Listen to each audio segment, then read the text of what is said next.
Welcome to We Got You Covered on RVN TV. We come to you every Friday at 2:30 talking about all things insurance, employee benefits. This is for insurance agents, brokers, HR employer groups, and employees as well. Today we have with us Page Elliott, and I'm going to give you a little bit of background on Page, and what I like to do is read from my notes because I don't like to mess it up. And Perfect. The first one's pretty neat because Page has a degree in health science policy from UMBC. And I really didn't hear of UMBC, but UMBC back in 1998, in March 98, they were the first NCAA basketball team that was a 16th seed to beat a #1 seed in the tournament, the first time ever. And it really got UMBC on the map, and that's pretty neat. And I hear stories about you walking through the airport with your UMBC sweats on, and everybody stops and thinks you're a coach or an ex-player and so forth. So that was pretty neat, and I'm sure you're happy about your alma mater that Absolutely. way. 34 years of experience in the employee benefits and insurance space. Page worked with Blue Cross, Aetna, PPI Solutions, Cyber Scout. He's been a keynote speaker at many conferences for benefits and insurance professionals all across the United States. Mm-hmm. I think what's even more impressive than your background is your civic, what you do down in, where do you live in? Sicklerville, New Jersey. Sicklerville. So you're a volunteer boys basketball coach for Timber Creek High School, right. An AAU basketball coach. And you actually had several players that you coached go to a D1, D2, and D3 school. And you follow them, and have any of them been in the pro basketball? None in the pros here in the NBA. We do have one gentleman, a young man, who is in the Euro League and has a very successful career playing professionally overseas. Very nice, very nice. Well, that's quite a career. Yes. And you mentor young athletes in South Jersey. That's pretty impressive. And you're well respected in the marketplace, so we're glad to have you here. Thank you, Rob. So with that said, today we're going to focus on something called Keystroke Encryption. And the audience is probably saying, what does keystroke encryption have to do with employers or insurance or employee benefits, or say part of a wellness initiative that an employer may have relative to their employee benefit program? Just some statistics on ID theft in and of itself. 1 in 15 people are victims of ID theft. 1 in 5 experience it more than once. Over 1 million children in the United States are victims of identity theft, and it's cost families over $500 million in out-of-pocket expenses, and there's a new victim every 2 seconds. Right. So we've probably had 100 victims so far. And from a business standpoint, hacking or data breaches has cost businesses $2.7 billion in 2018. And it was 17 million records have been compromised. So with all that said, Paige, can you share a little more detail on what keystroke encryption is and how that fits into an employer's, say, wellness program for their employee benefits? Yeah, absolutely, and thanks for having me, Rob. All of us today are under siege from hackers and those that are trying to capture our data. And there are many ID theft companies that offer tremendous solutions today, from credit monitoring to resolution.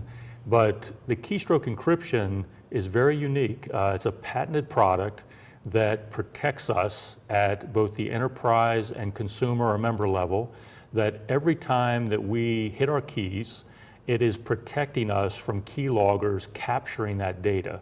So it's another piece of prevention, or best prevention for us, to hopefully keep our data secure, because we can never use prevention today when it comes to data breach and ID theft. There are well-skilled hackers in the market, and we all have to assume that there's some form of malware within our devices. So the keystroke encryption is just another layer of protection for us to make sure that those out there aren't collecting our data. So how would an employer adopt keystroke encryption into their employee benefit program? Is it a subscription? Do they pay per employee? Do they have to load it on everybody's iPhone and laptop and iPad and things like that? It's a great question. So there's actually 2 options. The keystroke encryption is something that can be loaded on an enterprise level at the company level. But more importantly to our discussion, it's something that an employer can bring to their employees and their families, that they can receive a license for the keystroke encryption and load it onto their mobile devices, onto their laptops, to their desktops, to protect them against data breach or ID theft. So it's something that can be used certainly on the enterprise level, but most importantly offered out, and it keeps those employees, there's another layer of protection that keeps them actively at work. Because once they experience data breach or ID theft, they're out trying to resolve that in many cases on their own or along with a trusted partner. Wow, yeah, you know, there's statistics out there that show it could be over 200 hours for an individual to help resolve either some type of theft from a money theft or from their identity being stolen. And if we think about, you know, your assets, right? You have your house and you have your car, and those things can be replaced. But your most, in my opinion, your most important asset is who you are, your identity. True. So, and you're right, the hackers are they're out there and they're just going after a lot of people, and those individuals who end up making mistakes are the ones that end up getting in trouble. Yeah, and data breach, as you know, or ID theft, and particularly data breach, is usually because of human error. So there are those hackers that are phishing every second. They're sending us emails that have links that they're hoping someone will hit where they can capture data or hold that company or individual for ransom. So that's something we have to protect ourselves against. And the keystroke encryption is something that adds that layer of protection that hopefully deters that malware or that keylogger from getting our data. So you just throw out a term called phishing, right? And when I think of phishing, I think of being a young boy and going down to Atlantic City with my parents and my grandparents and going out on this boat and fishing for flounder, you know? So you said phishing would be email. So give me an example of what is phishing and what can people do to either determine if something is a phishing email or how can they avoid getting in trouble? We always say that before opening or hitting a link on an email, first of all, you want to make sure it's from a trusted source. Always look, I think all of us get those emails that come around with offers or something that might even sound too good to be true and it has a link to hit.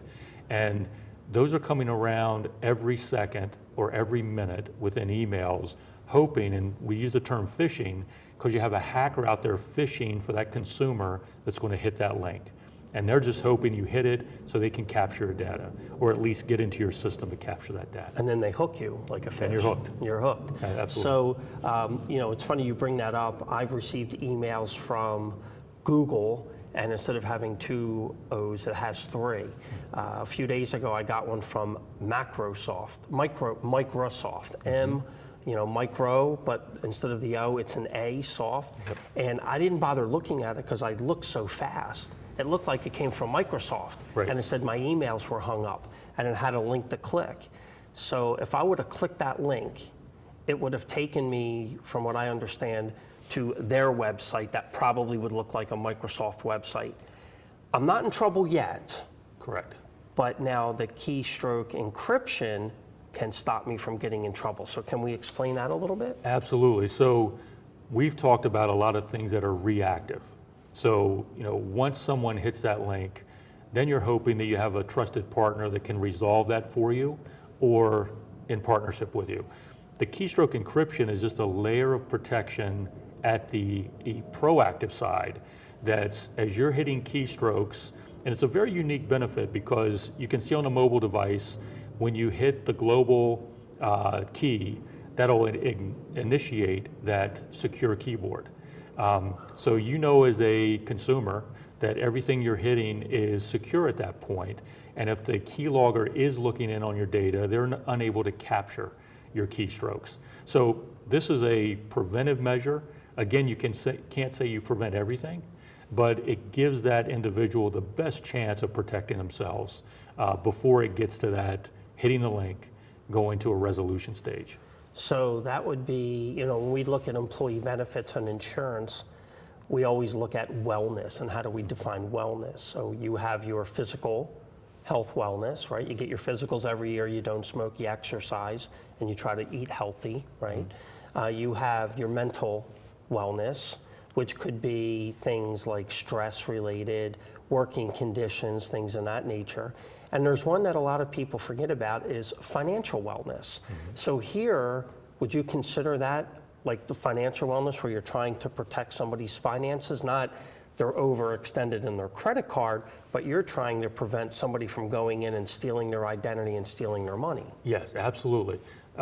When you have the Keystroke Encryption product, you will notice that anytime when you activate it or have it on your laptop, it'll have a highlighted area where you're typing in your sensitive information. So you know that you're protected as that information goes out.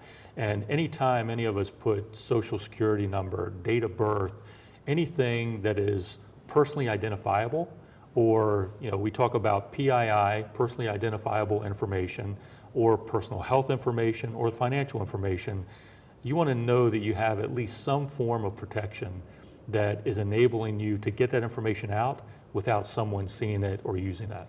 So let's go through that example. I click on that email, say that Mike Grossoft email, and it takes me to a link, and I click on it and it says type in your password, your login name and password, and if I'm typing on it, it's highlighted and it's coming up, but they can't replicate my keystroke. So on their end, it's encrypted.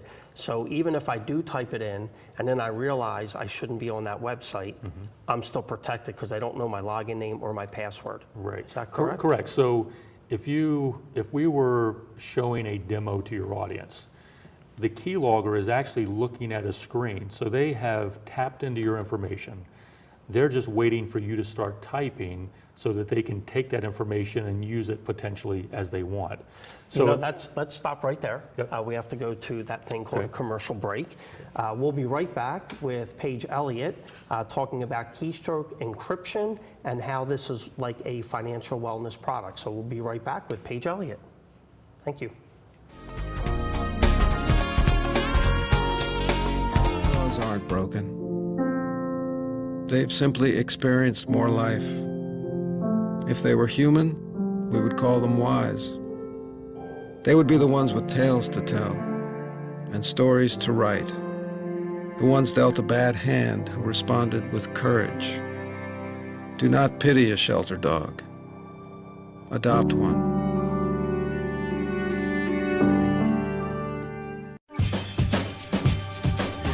Say we've got grit, and we'll take it as a compliment. Because it's our uncommon drive, our spark within, that brings us together and sets us apart. We are temple made. And when others take shortcuts, when others take breaks, when others take the easy way, we take charge. Add us on social media to watch bloopers, behind-the-scenes footage, previews, and more.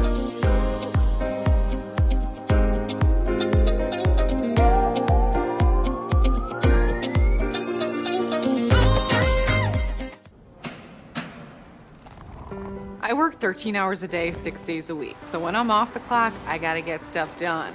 So when I need a snack, I need something healthy, tasty, and easy to eat. Like wonderful pistachios without the shells. They're protein-powered, delicious, and great on the go. And that's perfect for me. Thanks, Liz. A woman without a lot of time. Whether you're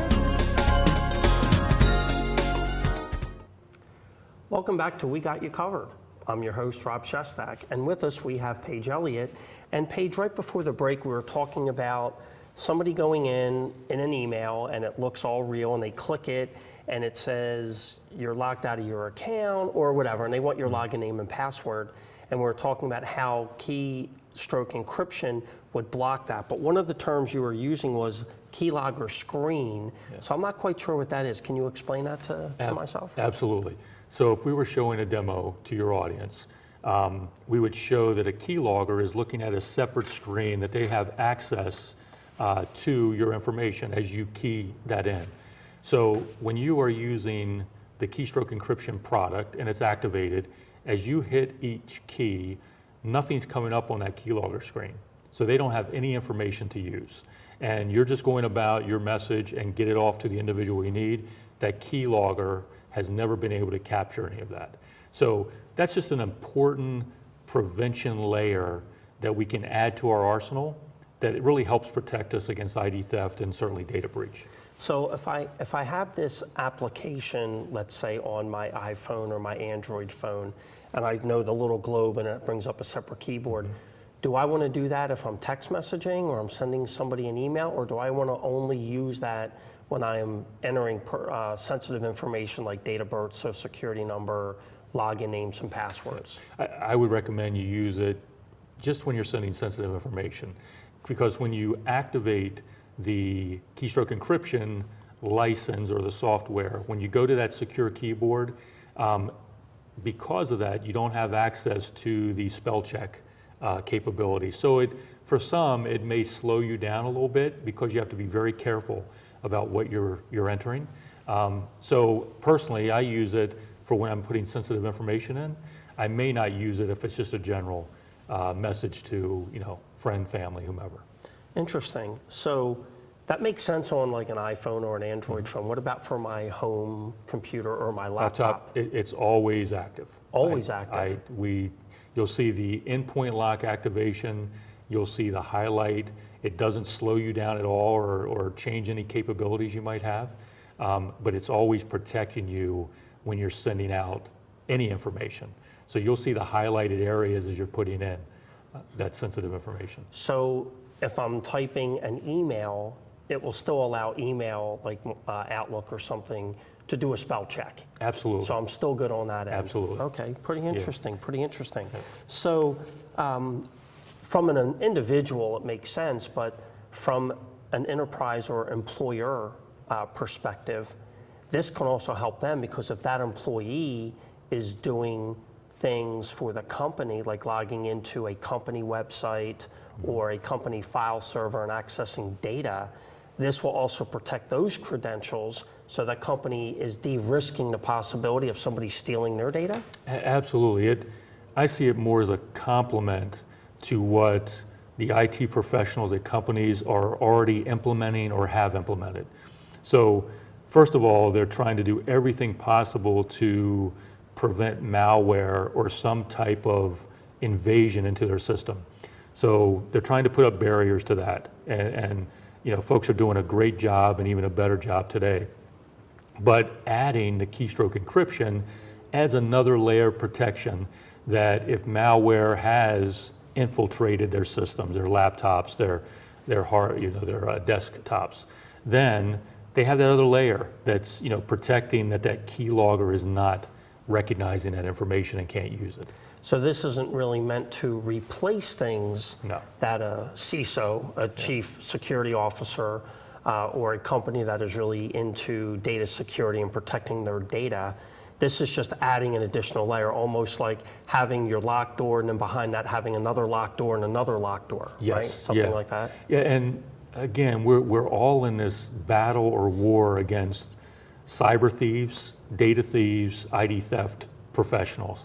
And everything we can all do to help prevent that, both at the company level and the employee or the consumer level, is great. And this is another tool that really adds to that, protection, doing everything you can to keep your data and your personal information safe. Pretty neat. I remember I read something where it says, think before you click. Yes. Right? Before you click that attachment in an email or get redirected to another site, always think about it. It's a couple of seconds, but just say, who's the email from? Does it make sense? Or things like that. Yeah, I think, from an email perspective, we all want to scan over where that's coming from. So you may have an email from Bank of America, and you want to see what that is. It a Bank of America email address that's coming to you, or is it someone else? And a lot of times, the header may say Bank of America or from Bank of America or another institution, and there's someone else's email under there that is not even related to Bank of America. Yeah, I remember I got your Bank of America account has been hacked, and you need to log in and change your passwords, and it came from a Cox email account, which made no sense. Right. Why would they use a Cox email account? Absolutely. Right? Pretty interesting. Yeah. Now, we use the term phishing. There's also another term out there called smishing. Yep. So talk a little bit about smishing and relate that to phishing so people know what those dangers and risks are as well. Well, why don't you take your question a little bit further? Give me your experience with smishing versus phishing, and then maybe I can tie it into. So I'll get a text, I'll get an email, but Yeah. then I'll get a text, like Yep. a text message, and it Yeah. will say the same thing. Your Bank of America or your credit card has a fraud alert on it. Please click this link, log into your account, and make sure that all your charges are accurate, something like that. Yeah. So it would be a text message. Right. So right. Yeah. So the key value of the keystroke encryption is it's going to protect, all of us on the mobile device, on your laptop or your desktop. So that's going to touch emails, text messages, any form that you try to communicate. Even if you're out, I just sent something out on Instagram recently, and I wanted to make sure it was on my secure keyboard. So any way that we're communicating through our devices and otherwise, this is just a great protection layer to add to our portfolios of protection out there. So clicking on a text message to a link is really no different than clicking on an email to a link. No, I think both, as you shared your experience, Rob, wherever you get a link from, unless you absolutely know it's a trusted source, I would never hit a link that's going to take you to some website or something that Right. potentially is someone that's trying to grab your data, and now you become, a victim. And then when you get redirected to a website that, say, looks like Bank of America, but it's not, they call that spoofing. Yes. Because the email is almost looking like, or the website looks like another website Yes. that you may be familiar with. And Yeah. they're pretty good out there. They look very authentic, as you know. Yeah. They, the emails look authentic. The websites look authentic. These are true professionals, both domestic and international, that are trying to grab our data. Yeah. So they do a very good job. They do, and as you said, this is a profession. It is. And from what I read, the average age of a hacker is like 17 years old. Yeah. And it used to be over 30. Yeah. So they're starting a lot younger, and it's a profession, and they're making a lot of money. As you went through my bio, I spent the last 5 years with CyberScout, which is in the data breach and ID theft world.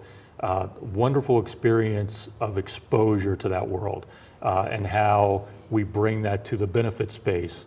But the professionals that I got to meet, both those professional hackers that are now working for corporations to help prevent and otherwise, is incredible. It's there are some very talented individuals that are trying to protect all of us. And when you see things like keystroke encryption come up, again, that's just another value we can add to our toolkit to help protect our data. Because the last thing, as you said, we don't want to learn that someone else has duplicated our identity, is using our sensitive data for their purposes. A few years back, I had the opportunity, I spoke at a conference, and a few speakers after myself was Frank Abagnale Jr. And he was Catch Me If You Can with Leonardo DiCaprio. That was his life story. And that was back in the 60s, so we're looking 40, 50 years later. And I said to him, first I asked him who shot JFK, and he said, yeah, I don't know that answer. And then the second question I asked him was, with the technology we have today, how difficult would it be to do what you did back in the 60s? And the first example he said to me was, what I was able to do in 9 months, I can do in 9 minutes. So where it took him 9 months to microencode checks and get the checks cashed and things like that, he said, I could duplicate a check now in seconds. Right. So it's a lot easier. So technology has helped us, but it's also allowed the hackers to be much more efficient and diligent in trying to get data. It has, and we've all become bound to technology, with whether it's storing passwords, whether it's storing sensitive information, and we talked about, part of my background working with basketball teams, basketball players, and that's a message you also try to get into our youth, is to make sure they're very sensitive, because they're very quick to put a lot of information onto their website, Instagram, Snapchat, whatever the case, or in text. Unbelievable. And, we have a few minutes left. So if we wanted to wrap this back into an employer, if an employee is out there and they get hacked and somebody steals their money or their identity, they're absent from work. Yes. And absenteeism costs employers a lot of money. So that's part of a financial wellness program. Correct. So there's so many things that employers think about, from helping people refinance their debt, or helping them manage their student loans, but helping their employees manage their data and their identity is probably more important. It is becoming more important, because again, it's become more important because companies certainly are housing sensitive information, but now we're under the threat of professionals taking that sensitive information more than ever. Yeah. So it's a interesting world. Employers' most important asset is their data. Yes. And an individual's most important asset is their identity. Correct. And you want to protect them. Absolutely. That's fantastic. So, I hate to say we are running out of time. Thank you, Paige, for joining our program. We're definitely going to have you on another program and talk a little bit more in depth about identity theft programs for employers and employees. Can you tell the audience how they can get in touch with you if they have any questions about the keystroke encryption? Absolutely. You can contact me at pelliott@jpksecurehealth.com, and certainly give me a call at any time at 609-320-3226. And thanks again, Rob. Wonderful, Paige. Thank you for being on the show. I really appreciate it. I hate to say we're out of time this week. I want to thank everybody for allowing me into your home and businesses. We'll see you next week. And I always like to do a shout out to our police, fire, EMS, and our first responders for protecting us in the community, and our veterans and our active military for your duty, and appreciate you protecting us and our country. We'll see you next week, and you have a wonderful weekend. We got you covered. Rob Shestack here with Page Elliott. Have a nice day.